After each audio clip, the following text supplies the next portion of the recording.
Okay, we're about 2 hours from doors. We just finished with Joe Walsh. He's up on stage now, or just finished on stage with his line check and his sound check. And I thought I would just shoot the first venue segment for you here so you can get a sense of what we're doing out here.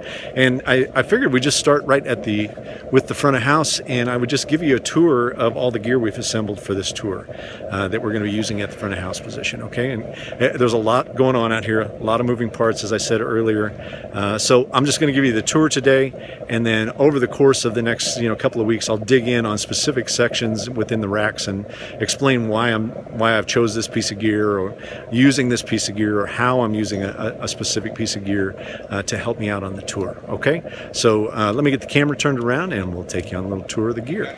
All right, well, we're going to start with the most important piece of gear that we have on the tour, and that is our chairs.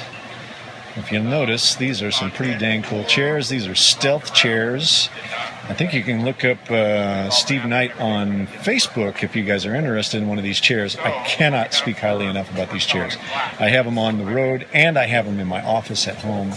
There's this really cool mesh to the seat. They don't get hot. You don't sweat. Super comfortable. Fantastic lumbar support. What can I tell you? I'm an old guy now. I need a good chair. All right, let's get into the gear. As you can see, this is a pretty sizable front of house position. So I'm going to start left to right here and just take you into it. So this is a computer rack for the Anya PA. This is a network server rack. This also houses the resolution software. This is what we use to do all the PA system design on a day-to-day basis. We will spend some time taking you through that at some point as well. And as we get down here, this is the first bay, and as you can see, I got some wireless in there, and that is almost exclusively for the podcast. I have it set up where I can record any of my screens and be able to show you guys stuff. So probably as much engineering and design went into building the podcast rig as anything. Right below that, we have some Lake LM44s. Those are used for all of our PA system drive. We actually use a combination of LM44s in Dante to be able to distribute signal to the PA. Right below that, we have a DBX 120XP Sub Harmonic Box. I like to use that for specific parts of the show and in given songs. Ryan Uliate turned me on to this. He used this a bunch on Mojo, and it's been kind of a staple of my front of house position ever since. Below that, we have some Eventides that are just doing simple pitch change for my vocals. They're not doing pitch correction. They're just doing some glossy pitch change. It's kind of a nice texture when I need it, especially for some of the earlier stuff that they've done. As we move on over, you will see two Avid E6L engines. We have one out, strictly for emergency spare. We currently don't have the ability to auto fail-safe, auto roll over to a second engine if we had to do it. I think we will be able to do that at some point in the history of Venue and S6L. But right now we just have it as a pure spare. It can be a spare for the front of house position or for the monitor position. So that's pretty cool. Next, right above that is the Waves SoundGrid Server 1. I haven't really implemented this yet. I'm set up to do it, but I just really haven't had the need to use it yet. I haven't really had the need to go back to Waves for some of their stuff. Don't worry, Waves, I will be there sooner or later. I've just had a few too many things pressing here to get going on it. Right above that, you see the VNC computer, and right next to that, the Wave SoundGrid computer. That's the computer that we would use to access the SoundGrid. The left computer, the VNC one, is actually one that I use to access all of the other Mac Minis that are on display in this rig. All right, so if we go over here and we dig into this side of the bays, we see some Electrosonics wireless. That is for wireless analysis microphones that we place throughout the venue during the day when we're actually setting up. And there you see 4 Mac Minis as well. We have a Mac Mini dedicated to Rational Acoustics Smart, which we use for system tuning. We have one Mac Mini dedicated to Flux that I'm actually using to do all of my latency analysis within the console.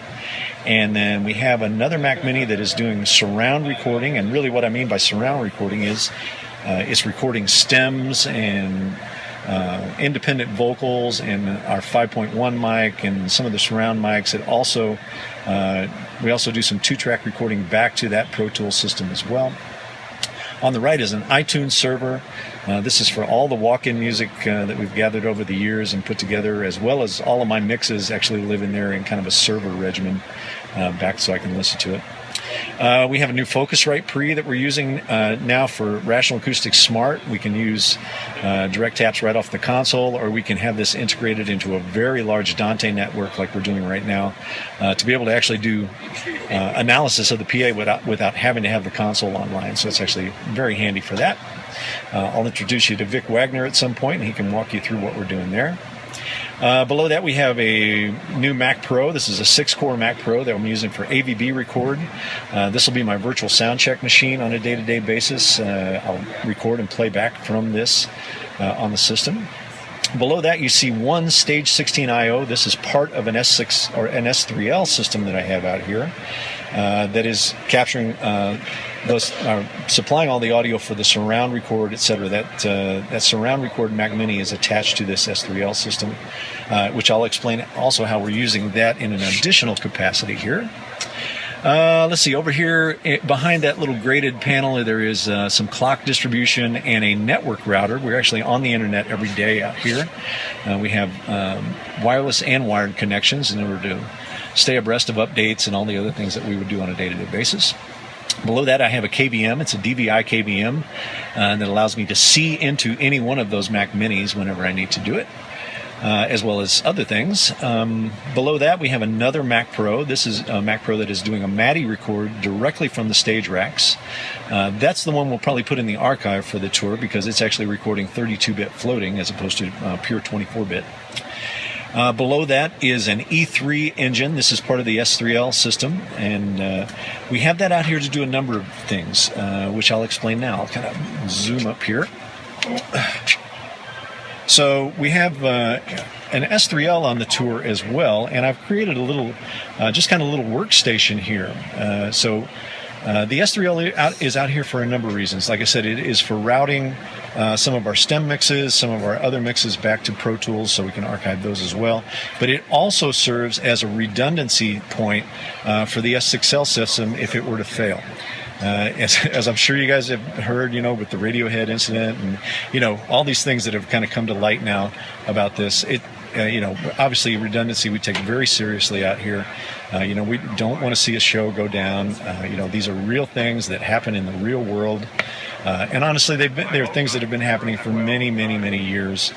We just didn't have the internet around to tell you about it 10 seconds after it happens. So this is something that's been in play for a long time. We've been doing redundancy for a long time on these tours, and we'll continue to do so. So in the event that the big console would fail, I go essentially to a stem mixing workflow here, which I'll explain all this in detail in one of the segments where I can mix in groups, a combination of groups and a combination of single microphones.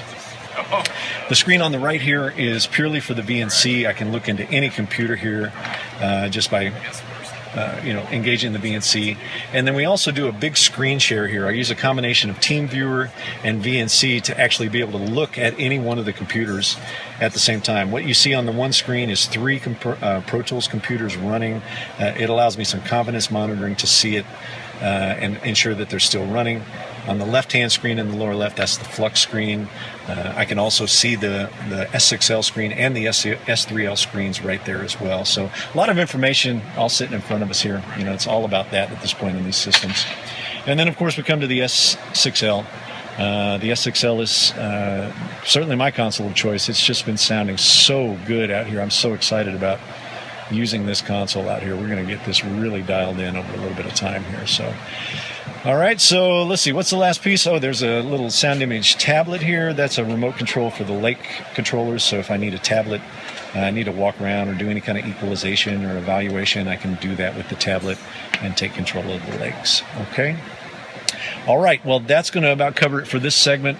Like I said, this was really just meant to be the grand tour, so we'll start digging in on the individual elements of this and individual workflows on a day-to-day basis and give you some idea of what we're using out here and how we're doing it. And You guys are welcome to steal and use all of these secrets as you like. I just do not care. You are welcome to take them and get out there and make some good sound. All right.